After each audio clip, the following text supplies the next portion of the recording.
Hi everybody. All right, so this is going to be the second demo. The one that I made in class didn't record because my screen capturing software didn't work apparently with the new OS 10 update. Anyway, things broke, and then the old ones I have from the summer, they don't really. I mean, they're okay, sort of, but they weren't nearly as in depth as what I was talking about in class. So let's take a look here at what we need to do.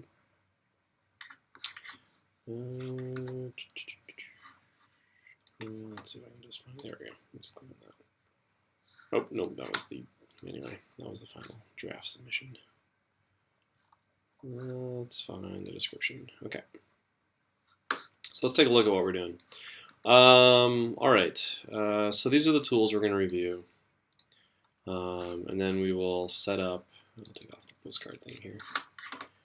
And then we'll set up. I'll walk you through kind of how to, how I want you to set up your working space.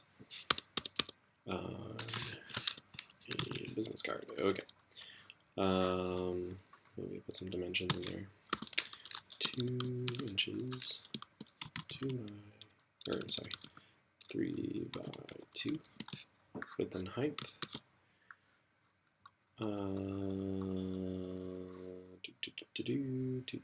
Okay. The rest of this looks pretty good. Artboards. Take that part out. Alright, I'll just save that. Alright. Okay, so let's jump back into Illustrator. So these are the 14 things we're going to look at. We didn't really get to layer blending modes, or clipping masks, I think, in class, so we'll do them right now. Alright, so Illustrator, when you first open it up, you can hit Command-N to make a new document, or you can go up to File, New. We're not worried about the profile, but you could give it a name already. We'll just start off with one artboard. Change your units to pixels. Give yourself a square working space of like 1,000 by 1,000. Make sure you're in the CMYK, which is the default, so you shouldn't have to change it. Raster effects, high, 300 ppi, that's fine. We'll just hit OK. Alright, so we got our first artboard here. Remember I talked about Illustrator. Oops, sorry about that. Oh, it changed. I'll turn this stuff off. Okay, so Illustrator organizes its objects in 2 ways, and they sort of overlap. First off, you have your file, right, your document, and then you have artboards. You can have lots and lots and lots of different artboards. And artboards are just really like a working space, right? And you can customize the size of your artboards. There's an artboard tool over here in the toolbar down here. Shift O is the shortcut, and you click that. That'll let you kind of adjust and move things around and all that jazz. Get back to where we were. We want to make a couple different artboards. So I'm going to give myself, you're going to have a working space, a space for color variations, a space for black and white variations, and then your postcard. So we will make one more, and it's copying the settings from whichever one I had selected. So when you just click New Artboard here, it just copies whatever the parameters are there. But let's adjust this. I'm going to come up here and change the height or the width to 3 inches. It will automatically convert it to pixels. And then we'll go 2 inches. Automatically converts it, which is nice. All right, pop it up there so everything's aligned. Let's move this down here. Just kind of letting Smart Guide sort of tell me where things should be. I'm gonna move this one down here too. It should automatically like snap to the space. So, all right, we'll come up here, click on this artboard. It's kind of difficult to see, but there's a faint black outline when you select an artboard. You can see it over here in the artboard window, which one is highlighting. So just make sure that you're in the right artboard. The other way that things get organized are layers. You can have lots of different layers if you want. But everything you make in Illustrator, everything that you draw in here becomes an object, and those objects can be put into different layers. Now those layers act sort of like groups, but you can still group things too. So don't assume that they're synonymous with groups. They're layers, but not everything is on its own layer. Everything is an object that can be moved within layers. And those layers can be moved amongst artboards and stuff, or shared amongst artboards. Don't worry too much about it. Don't get so caught up in trying to understand the intricacies of how Illustrator organizes its stuff. Just accept that everything's an object. They live on layers, and then you have artboards, which are just different size spaces that you can work in. Okay, so we talked about text. I talked about when you make a text object, you can grab your text tool and click in one space, and you get a little cursor, and we're going to kind of zoom in on it here, sort of faintly see it. It's not there automatically, so we'll bring it up.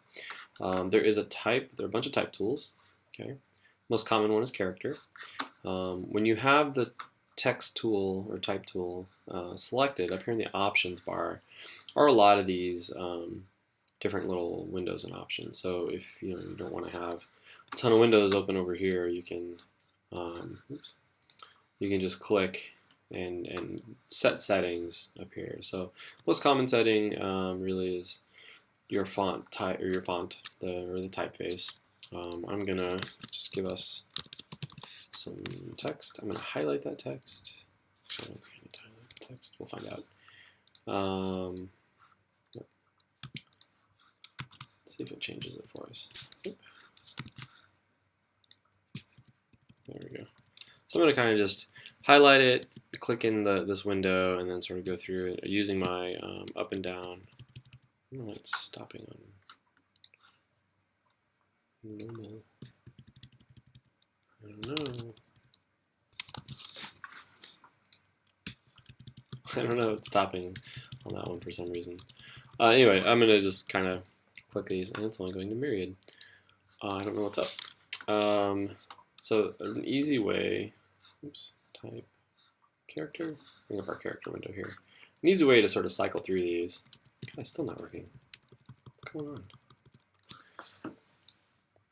Well, it used to be you could just cycle through all of these by hitting your up arrow. I don't know if my laptop is just not digging it for some reason. Oh, that's working. It's only letting me go certain, it's only letting me go kind of, yeah, it's stopping me from going a certain amount. That's annoying. We'll just kind of look through here and find something you like. I do not remember what font it was I was using.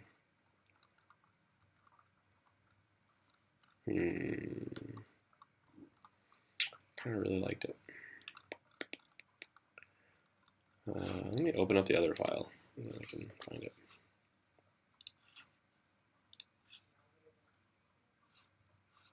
Or not. It's not the file. It is not the file you were looking for. Oops. Let's go recent files. Oh, I guess I didn't save it. Never mind. Okay, well, I'm just going to find another font real quick, and then I'll go off of that. This is kind of fun.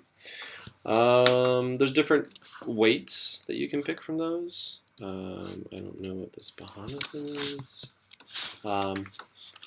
This one only has a regular, but some of these others have quite a bit, like Sans Libre, Libre. So then you'll see like light, which is usually really thinner. There's always an italic, another italic. Size is something else that we look at a lot. Sizes and points, and if you remember from class, we talked about points and picas. You can just Google it and read about them. I would Google picas. Points are a little too generic, but that'll give you some good information on what they mean. You've got different options here. This is the line height or leading. This is the kerning between characters, but a lot of times it's set to auto. in which case you should play with your tracking. So tracking will move letters closer together or further apart. Just depends on the feeling you want. I'm going to keep this further apart. You know, it just really depends on kind of what you're doing, what you're going for. You know, letters that are closer together are going to feel really heavy and like a dense mass, whereas letters that are further apart are going to feel lighter. So you know, it's just something to think about.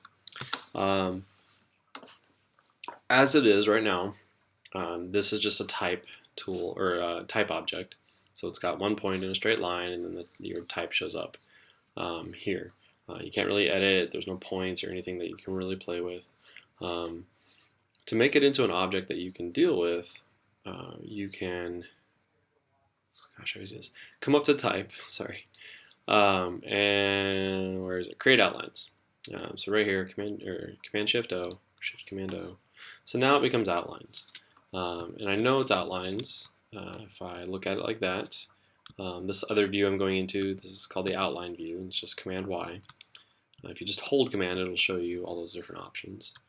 And also give you your, if you see my cursor changes, it goes from the selection tool to the direct selection tool. And this direct selection tool lets you just click one of those cursors to edit it. And then I can go back into preview and kind of see all the different options. Oops. I'll click once to select it and just sort of see all the different options that are available to me. Yeah. Just depends on what you're doing. Yeah, maybe all these will be sort of pushed in the same direction. Back over here.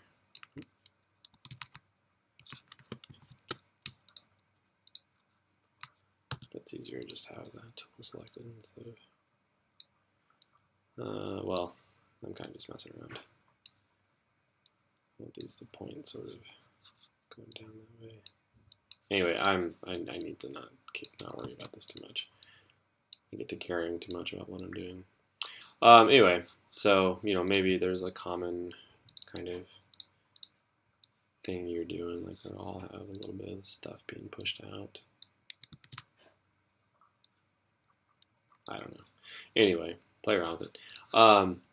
So you know, this is how you can then edit these as shapes and not just as letters, right? Like so, you're looking at it as a shape and not just a letter.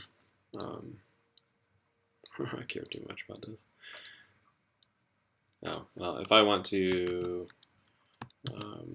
edit these anchor points individually, you need to grab your anchor tool, and that will let me kind of pull these, pull it individually here.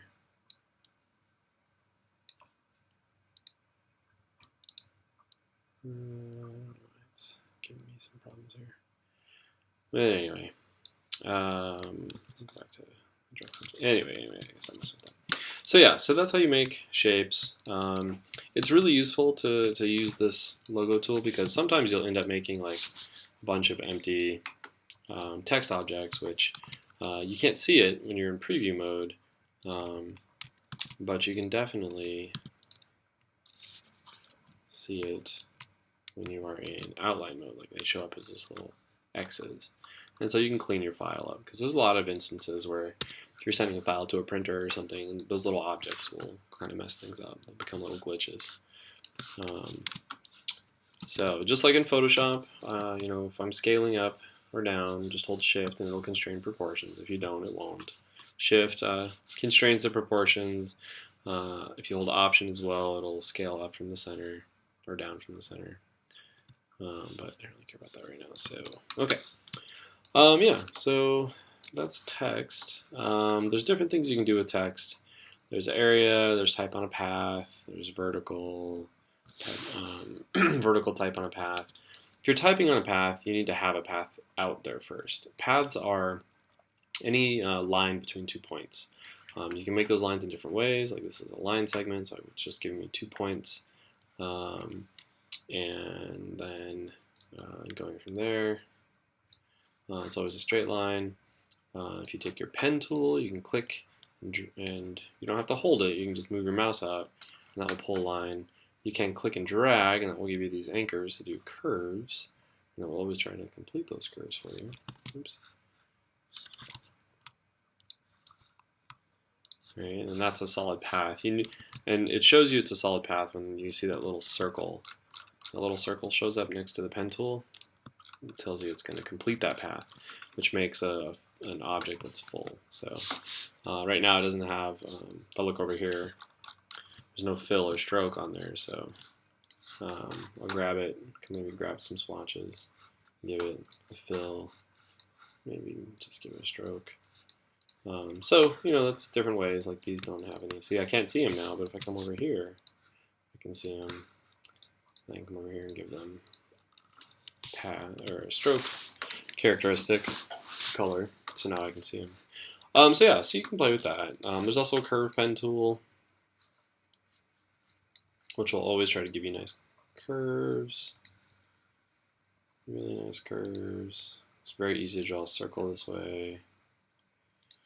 If you want to freehand a circle, you would, I don't know. Other things you can do, you can add anchor points on any path. Those anchor points just give you places to then kind of edit and pull around. Let's see. By contrast, there's a delete anchor point and then an anchor point tool. This anchor point tool, that's what I was using earlier. You can come in and kind of mess with those. Play with it and move them, and et cetera, et cetera. So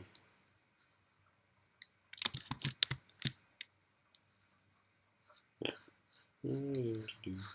Anyway, you can make a mess of things if you want. Let's see.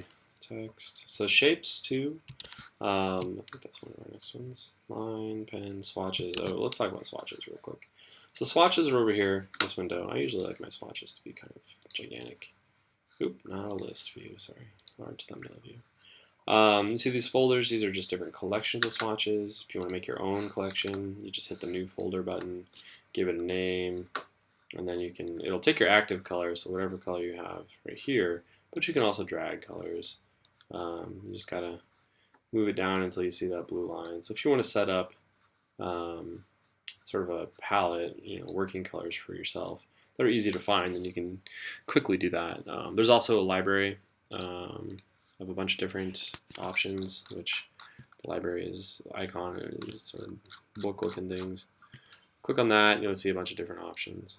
Kid stuff, they'll pop up in a separate window, but just drag it over, add it to this window. If you want, you can make them bigger. And so these are what they call kid stuff. So these are colors for kids. Very nice. I mean, they're kind of ugly. Let's go scientific. Here we go. Split complementary. Yeah, that's kind of nice. You can also just do like Pantone, basic graphics, art history, color properties. Yep. Color books. Here we go. Color books. So like maybe Pantone, CMYK coded. So here's a lot of different colors, which is always fun to play with. There's a lot. I mean, it's pretty much all of Pantone, certain kind of colors. So you can play with those if you want to. You can add them, change the color of the stroke, maybe make the strokes thicker. Just really kind of have fun with it. Maybe. So what I did, I gave the logo that stroke, and you can see it if you increase font, but maybe you want to swap it. Maybe I don't want the fill, and just click it to make it active. Maybe I don't want the fill to have anything, in which case, let's go back to our swatches here.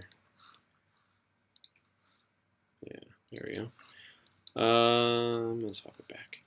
Yeah, so you just play with it. You can have some fun. One of the most powerful tools is your Pathfinder window. Now, I know in class I was showing an image. Oh, we're going to talk about gradients. Well, here we're going to talk about gradients too. So I was showing you guys an image, a shape that I thought would be kind of easy to make. Oops, not print. I'm going to place So if you want to grab images to put into your document, you can always use place. So if you have something like this, that's can be some inspiration. Then you can bring it in here, place it, make it a certain size. You can make it a certain size, just so you have have it for reference. So I'm just going to take a look at this because I want to make this shape here, which is what, 1, 2, 3, 4, 5 circles and some straightaways. So we're going to make this by combining a bunch of different shapes. You can see here I've got a lot of different shape tools. There's a rectangle, rounded rectangle, ellipse, which is just circles, polygon star tool. So we're going to grab our rounded rectangle. We're going to draw a round rectangle, and then these circles that show up right here, these circles control the curve of the corners, which is called the radius, the border radius. So right now I'm going to make that pretty curved. Zoom back out, which is what we want. So complete curve. So it looks like there's a circle there, which is kind of mimicking that shape. You can maybe up your stroke a little so it looks a little bit more like the other one, and maybe it's not quite so thick. What's going on here? Oh, okay. I can't make it any smaller. Well, maybe we can just do this. Okay. So a lot of times when you're building logos, it's really good to be very precise with your shapes. So I like to build things out of just basic shapes, basic things that I have. So we're going to copy by holding, having our selection tool and holding Option, and you see the cursor changes. So we're going to copy this. We're going to kind of look at this shape over here and kind of see how that curves, so that we know how we need to build this shape. So I'm going to shrink that just a little bit and change it back to the same stroke weight, because this is going to curve down. We're going to use that kind of shape there, and really we can kind of play with it quite a bit, so we don't need to worry too much about where they are. I will copy that over here. We can always adjust these later on. So curve, curve, curve. So let's do curve, curve, curve. So copy these. 2, 3, 4. Plus outside curve. So curve, curve, curve, curve, curve, curve, curve, curve, curve. That's really what I'm looking at there. So if I kind of open this up, I want to make sure that these strokes overlap. Now that one doesn't. So I'm just going to go up and make sure they're all touching. Because now we're going to select all of them, and we're going to use our Pathfinder tool. And with this Pathfinder, you've got a bunch of different options. You can make different shapes, which will kind of take the outside edges and fill it in. You can edit the paths themselves. I want this divide, because what that's going to do is let's undo it, but I've got all these anchor points from all these different shapes. Divide is going to make them all one object. So now they're all connected. So I can kind of come in and delete where I need to.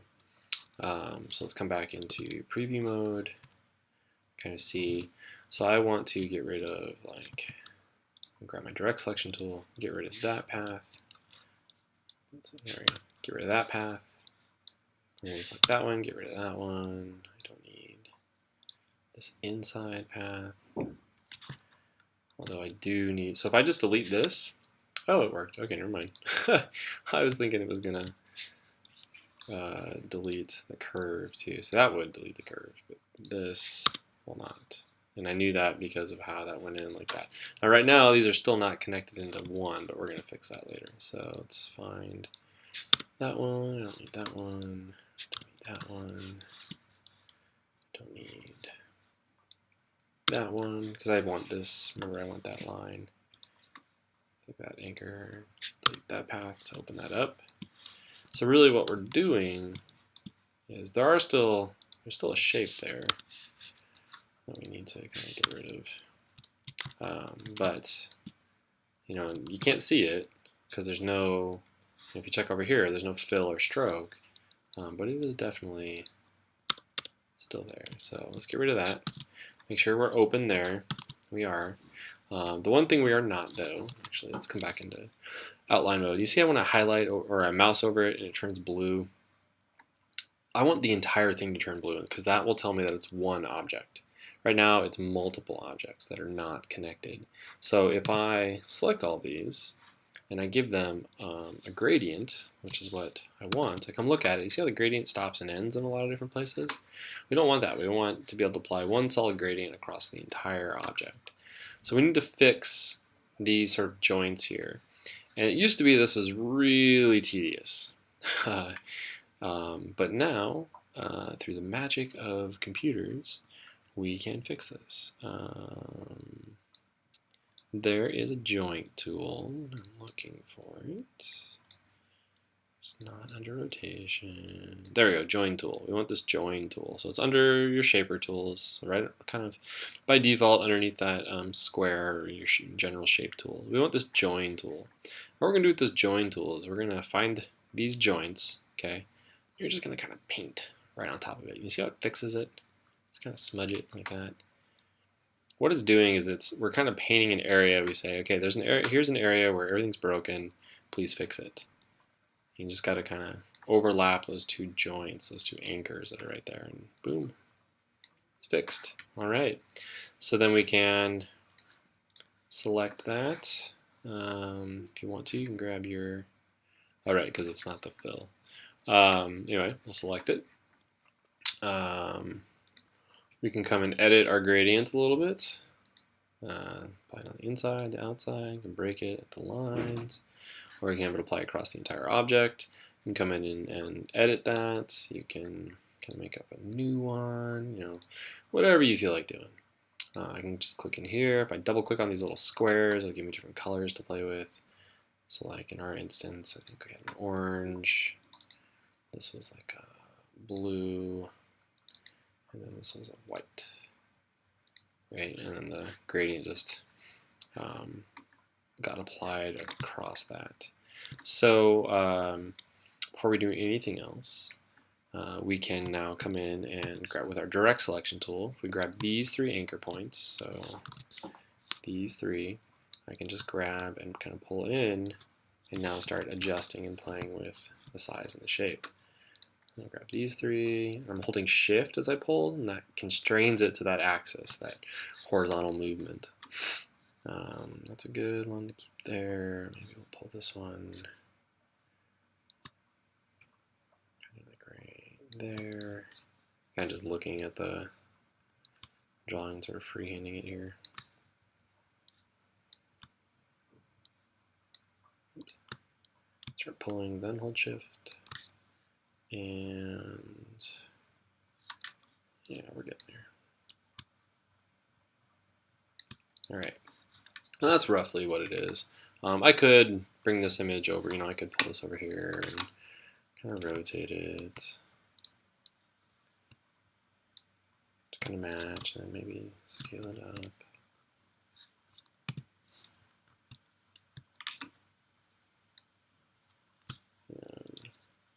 And come down to your path and maybe scale it down so you can kind of line it up and match things and get a sense of whether or not you did a good job. So that's close. I can come in now and oops. Other things you can do on your layers. So what I'm going to do, here's that object. I'm going to just lock it so that I can select this. Kind of pull it. Oops. I'm going to get all three of those. Pull it out there. Pull it there. There. Pull then hold.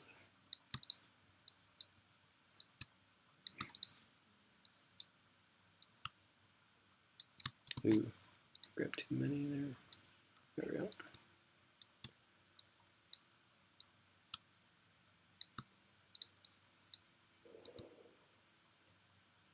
There we go. And one last one.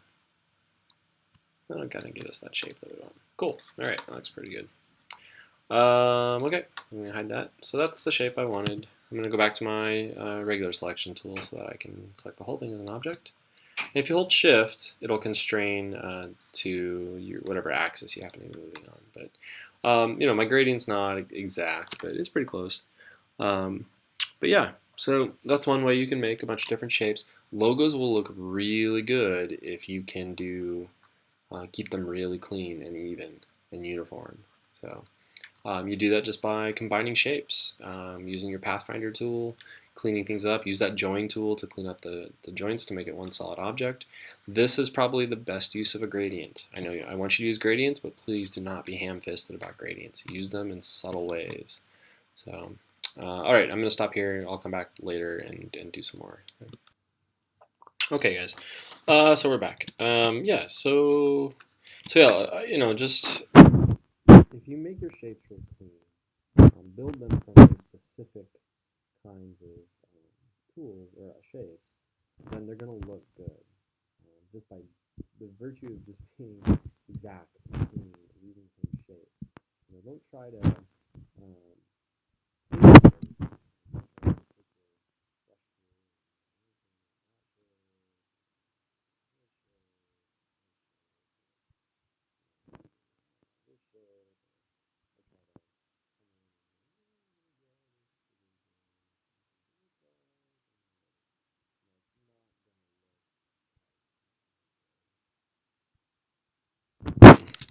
I'm just playing.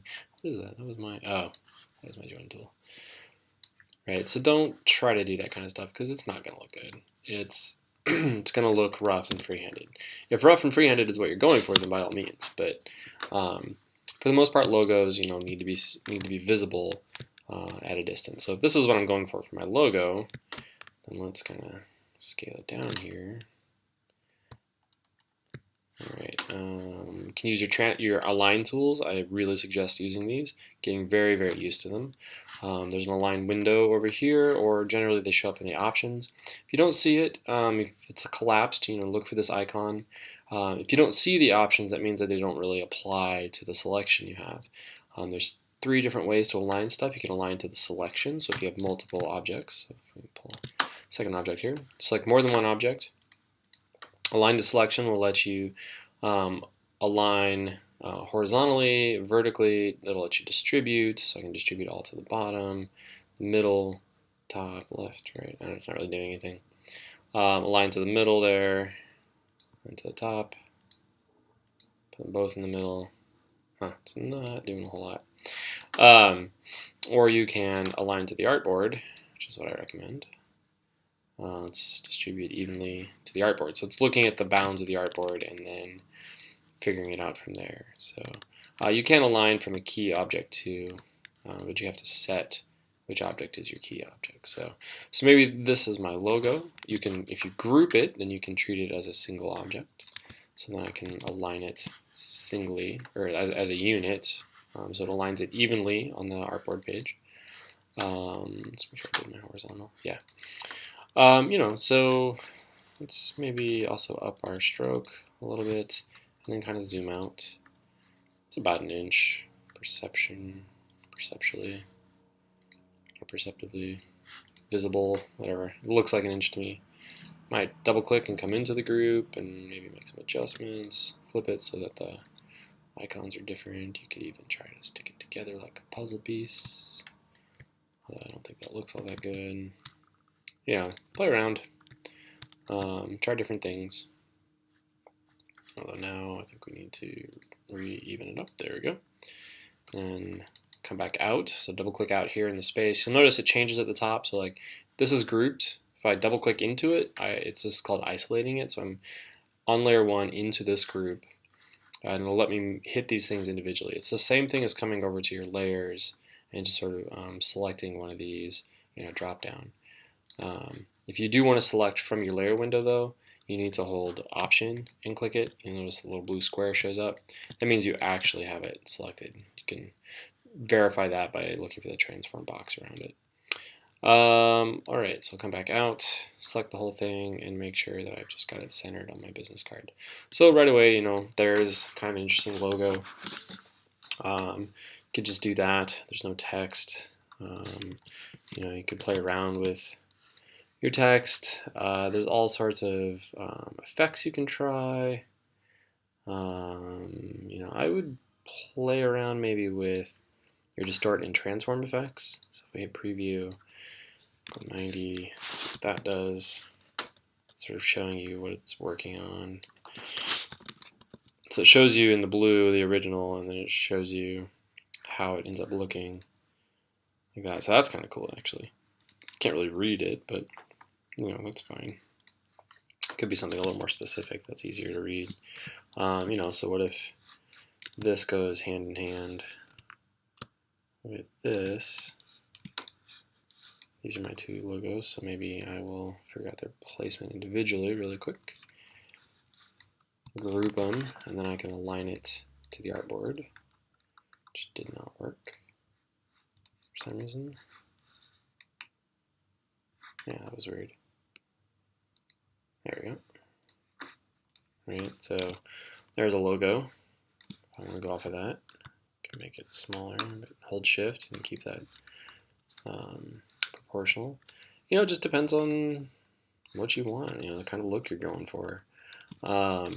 You know, if you want different shapes, of course, you'll have different shapes. A good place to get started is to maybe do some drawings first, and on paper, and kind of just get a look at them. Let's see what other tools we need to take a look at. All right, gradient, library brushes, gradients, etc. Symbols, patterns. All right, so symbols. I just forget where they are. All right, here we go. Font symbols, symbols. So symbols are, we bring up our symbol window. You can make new symbols, or you can load libraries of symbols. So there's lots of different ones. Like, what do the heirloom symbols look like? These are just different images and stuff that you can pull in, that you can play with and use. Some of them are going to be nice. Some of them are going to be kind of gross. Break the link to the symbol is probably a good idea if you're going to make any changes to it, because it's linked to this item in the library. So any changes you actually make will get about to, yes, you want to edit the definition. Let's make it.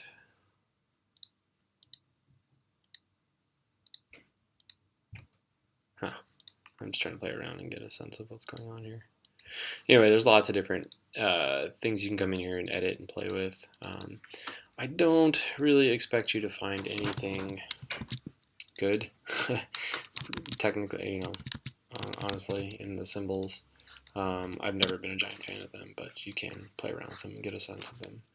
Patterns, there's a couple different kinds of patterns you can play with. There are pattern brushes, pattern options for laying down new patterns. You can make different objects, so maybe I want to take this, so I'll pull it down.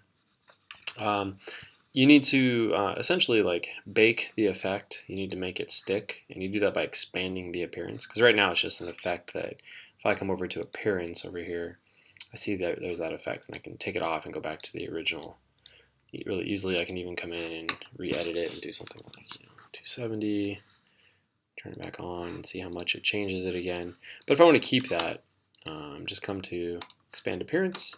So then you'll see that my path, all my anchors and my paths are there now. I can edit them, play around with them. So I want to bake it, but then I want to turn it into a pattern brush. So I open up my brush styles, which is this basic, which usually just says basic, but it's this drop down here. Just hit new brush, and then pick pattern. Okay, it's going to give you this menu, and it's going to give you a preview kind of what it looks like. You can come in and kind of figure out what your corners should look like, and maybe what your path is going to look like. So let's hit OK. And then what we can do is take any path and apply that brush to it. And that gives you, I mean, right away, that gives you some really interesting effects. So select the whole thing. can kind of decrease your brush there. Maybe go slightly. You want to, you can come in and again expand appearance to get those paths, and that'll let you kind of come in and play with them as actual objects. Is it not going to give me the color? There we go. Paths. You know, so you can really get some interesting stuff. You could then even take, I don't need that big. You could take this and make it into another pattern brush. So new pattern brush. Figure out how you want it to handle corners. Hit OK. So you got a new pattern brush. Take maybe a really basic shape, right? And apply that brush to it. Have it think about it first.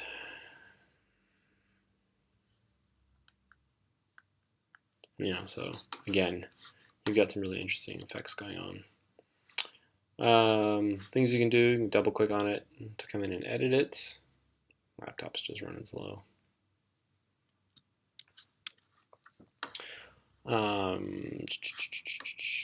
Yeah, that's not what I want. So, you know, I get it like this, the way I want it. Get rid of that. Actually, I made one. You know, maybe select the whole thing. It's really running slow.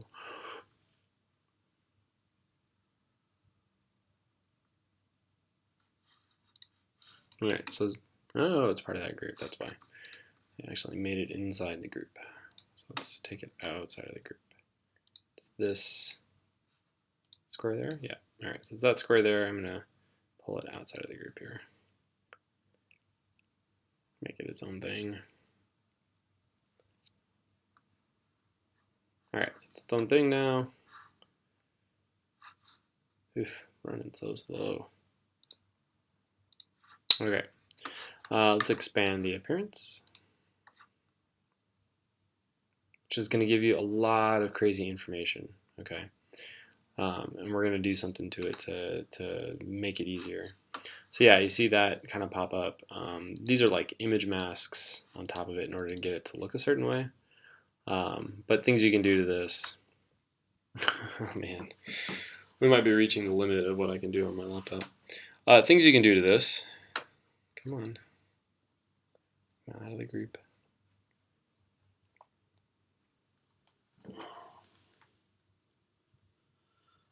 Alright, so let's select the whole thing, then open your Pathfinder and maybe take like the outside shapes. So this will simplify, because right now there's all sorts of paths and overlapping junk on the inside here that makes that so complicated. Not exactly what we wanted. Undo that. Actually, I might just delete the whole thing because right now it's a giant mess. But really, you know, using a conjunction of your or combination. Actually, let's do Pathfinder to this. There we go. So now you see that it made it a solid shape, which is infinitely easier for your computer to handle. And then you can do things like, oh, there's just that. Great. And then you could use this and make this into a brush. I mean, it already looks kind of interesting. But maybe move it down here and flip it. So reflect. Let's flip it horizontally. So it looks like that. Right. Throw a little symmetry in there. Oops, too much. My buffer is a little overloaded at the moment, it looks like.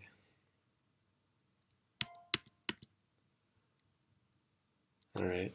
Okay, do that. Then you can come in and use Pathfinder again. Add it. Just make sure it's overlapping in a couple of places. Take this and make it into a brush. There's a lot you can just do with this pattern brush. See how it wants to handle its corners. Hit OK. Now you've got a pattern brush. Let's make this a little smaller. ourselves some more space. Take a shape. Let's try a polygon this time. To a hexagon. All right, apply that pattern brush to the path of the pentagon, and let it do its thing.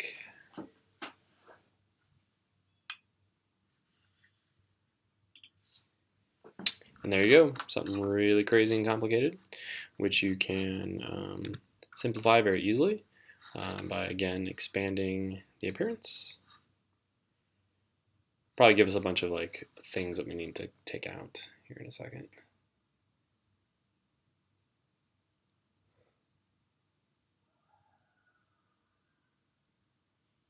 All right, so yeah, these little image masks here.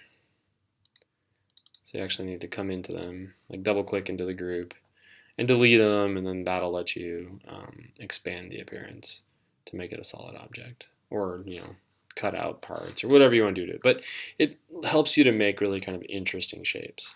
So right now, if you grab your direct selection tool, you can just kind of keep going through and selecting all that. It's gonna, wherever you end up with the invisible, if you turn on your outline mode, you can find them pretty easily. It is gonna like reveal parts of things that will maybe make it just a little messy, but really it's okay. All right, we're just gonna get rid of the outside ones. All right, so then come back in, or exit out of the group just by double clicking into the workspace somewhere. Let it think.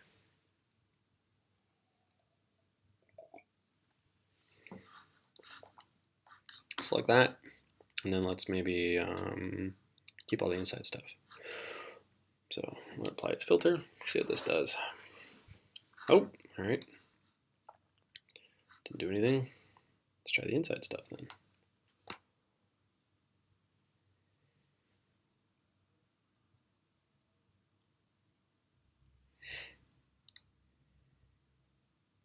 See if this does anything.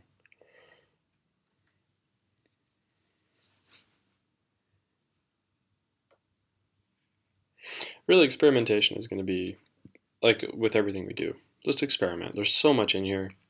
I can't possibly show you everything. I just show you a lot of things I use often. Alright, that didn't really seem to do anything. Let's try this.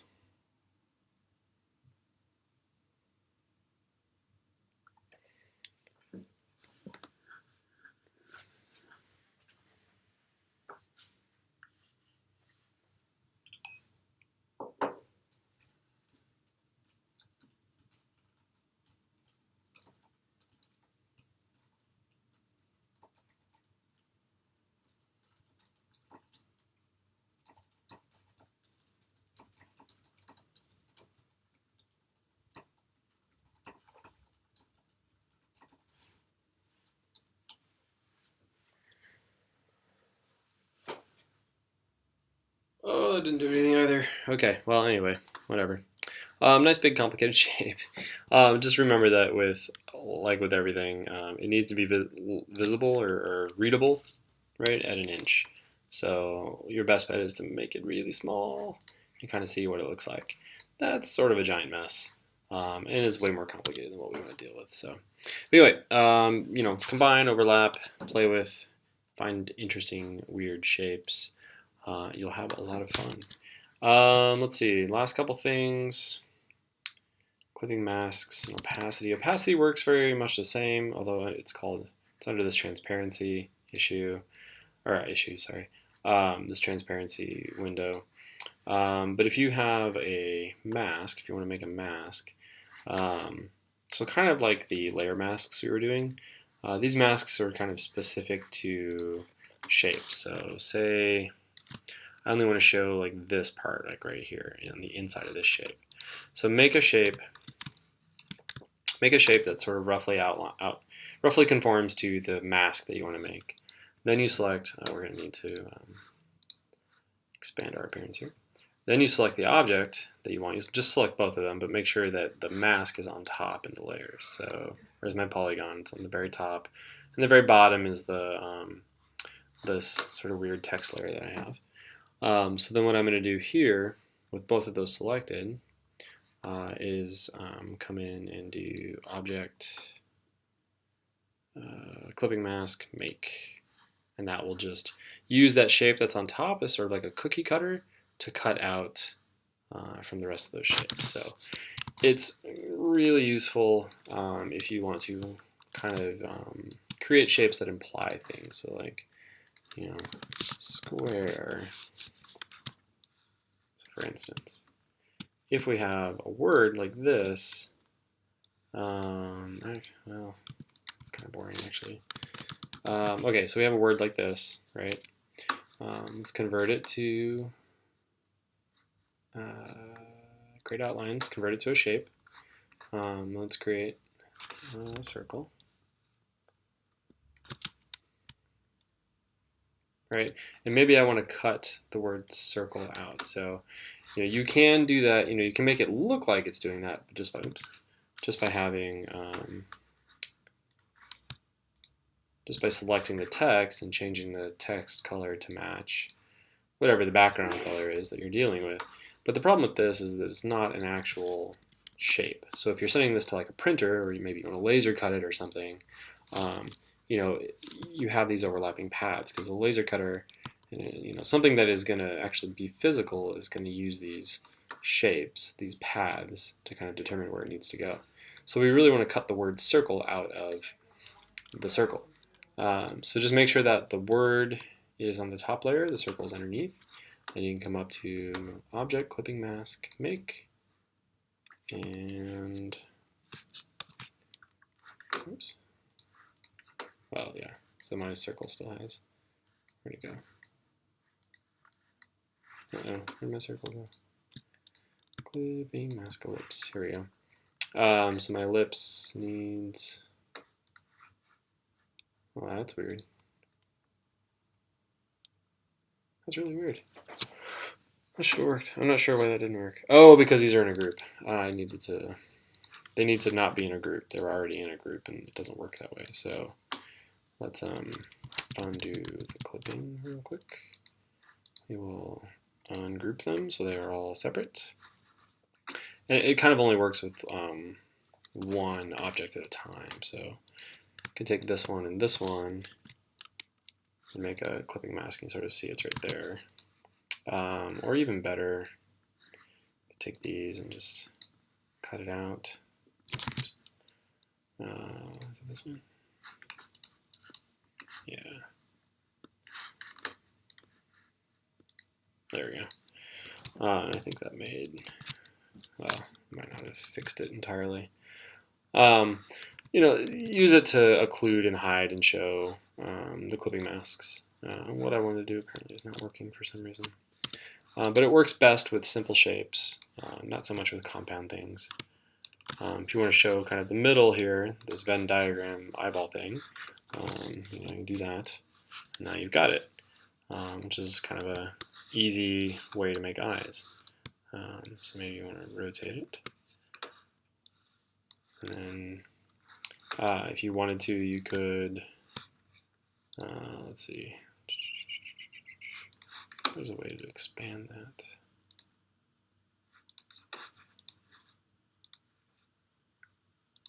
I mean, it's, you know, it's almost still something I would use the Pathfinder for, to actually get the shape. So you just have the shape, and then you don't have to worry about it. But clipping masks are still useful. I don't know. I use them a lot, but they're not as useful as they are in Photoshop. I think Photoshop, they definitely work out a lot better. All right. Layers, groups, blending modes, kind of the same thing as Photoshop. Patterns. Yeah, that's pretty much it. If you have any questions, feel free to let me know on Tuesday. But otherwise, enjoy and have fun. Just play around. Play around. Try to use tools on top of tools on top of tools. So Pathfinder, I think, is going to be the most useful thing. And try to keep things as simple as possible. Those are the things that are read most easily. All right, have fun.